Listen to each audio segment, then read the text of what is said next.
Considere el siguiente problema. Considere una cápsula espacial que describe una órbita circular de radio R0, moviéndose con rapidez v0 alrededor de un planeta no especificado.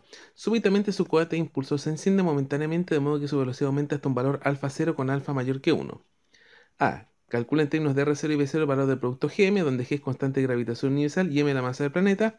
B. Determina el máximo valor de alfa para que no escape la atracción gravitacional del planeta que lo atrae. Y C. Demuestre que la distancia máxima alcanzada por la cápsula tiene valor alfa al cuadrado R0 partido en 2 menos alfa al cuadrado. La pregunta A es fácil. Tenemos de que menos G por la masa del planeta por la masa de la cápsula, que vamos a llamar la M, partido en la órbita radial, que es R0 al cuadrado, va a ser igual a menos la masa por V0 al cuadrado partido en R0. Se van las masas, se van los signos menos, y aquí podemos encontrar fácilmente de que Gm va a ser igual a V0 al cuadrado, R0 al cuadrado partido en R0. Por lo tanto, Gm va a ser V0 al cuadrado por R0.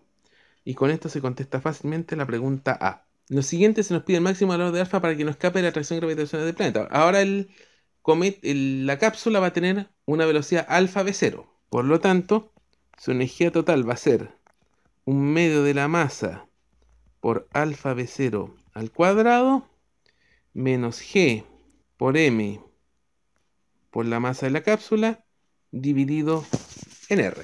Consideramos la situación inicial dividido en R0. Ahora, ¿cómo son las órbitas para los diferentes valores de energía? Para una órbita menor que 0, tenemos de que esa cápsula no escapa. Vamos a tener órbitas elípticas o circulares. Circular en el caso de mínima energía, para el caso de la cápsula. Y si la energía es mayor que 0, escapa. Y en ese caso vamos a tener órbitas hiperbólicas u órbita parabólica para el caso. Tenemos energía mayor que 0 se escapa, energía menor que 0 no se escapa. Por lo tanto, queremos que no se escape, por lo tanto la energía tiene que ser menor que 0. Por lo tanto, un medio m alfa al cuadrado b0 al cuadrado menos g mm partido en r0 tiene que ser menor que 0. Un medio m alfa al cuadrado b0 al cuadrado tiene que ser menor a g mm partido en r0. Se van las masas de las cápsulas. Nos queda un medio alfa al cuadrado b0 al cuadrado menor a 1 partido en r0 por gm, que anteriormente le habíamos calculado que era b0 al cuadrado r0. Se van los r0, se van los b0. Entonces nos va a quedar que alfa al cuadrado medios es menor que 1, de donde alfa al cuadrado es menor a 2. Por lo tanto, alfa tiene que ser menor a raíz de 2. Entonces, para ese valor de alfa, podemos tener la certeza de que la cápsula no va a escapar de la fuerza gravitacional. En la tercera pregunta se nos pide demostrar que la distancia máxima alcanzada es alfa cuadrado R0 partido en 2 menos alfa al cuadrado. Para eso tengo que encontrar la ecuación de la elipse, para lo cual tengo que usar esta expresión de acá. Y lo que necesitamos es calcular en particular P y la excentricidad E. El P va a salir del momento angular. Se sabe que el momento angular para fuerza de atracción gravitacional es G por M al cuadrado por P. Y eso tiene que ser igual a M por R0 por alfa B0. ¿Por qué? Porque vamos a considerar que se va a formar una órbita elíptica donde una de las distancias va a ser R0, esta va a ser Rmax y va a tener una velocidad inicial alfa B0 por este lado. Por lo tanto, el momento angular va a ser mr0 por alfa b0 y tiene que ser igual a esa expresión que la expresión general para el momento angular en este caso. Elevamos al cuadrado, g por m al cuadrado p es igual a m cuadrado, r0 al cuadrado, alfa b0 al cuadrado. Vamos a simplificar los m al cuadrado y podemos despejar p como alfa R0 al cuadrado, B0 al cuadrado, partido en GM, donde hay que recordar de que GM la habíamos encontrado al comienzo, que era B0 al cuadrado R0, por lo tanto esto es alfa al cuadrado, esto también queda al cuadrado acá, se van los B al cuadrado, se va un R0 y esto nos va a quedar alfa al cuadrado R0. Tenemos P. Ahora nos falta la excentricidad. ¿Y cómo tenemos la excentricidad? Sabemos que para una cónica en general, la energía mecánica va a ser GMM partido en 2 veces P, que lo tenemos ahí, factor de la excentricidad al cuadrado menos 1.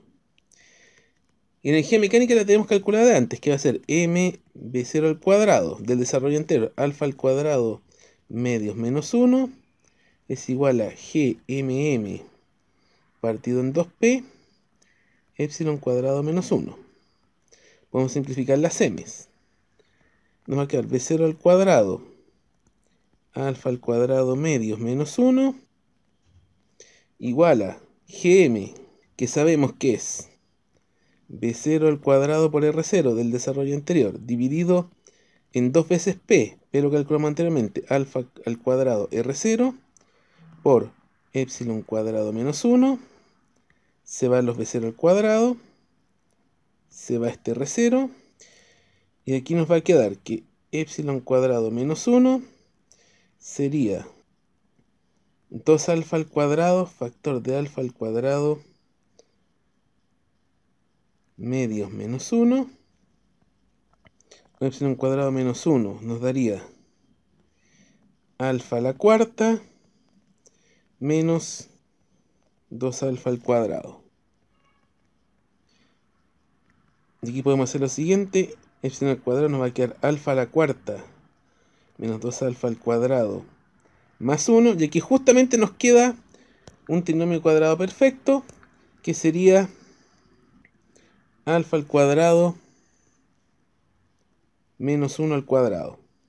Y al sacarlo raíz nos va a quedar que epsilon sería alfa al cuadrado menos 1. Y con esto tenemos P y epsilon. Tenemos P y teta. En consecuencia nos queda escribir R de teta como R0 alfa al cuadrado dividido en 1 más alfa al cuadrado menos 1 coseno de teta.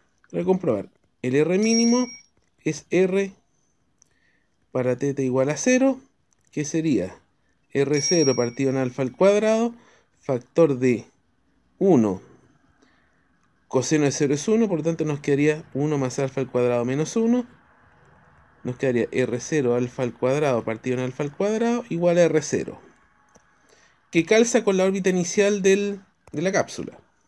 Y el R máximo, que es lo que nos preguntan, es R para teta igual a pi, que sería R0 alfa al cuadrado dividido en 1 más epsilon coseno de pi.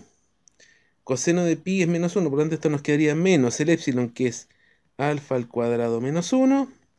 Por lo tanto nos quedaría R0 alfa al cuadrado, 1 menos alfa al cuadrado más 1, o R0 alfa al cuadrado dividido en 2 menos alfa al cuadrado, que es exactamente lo que se nos pide demostrar. Por lo tanto, con esto damos por resuelto el problema.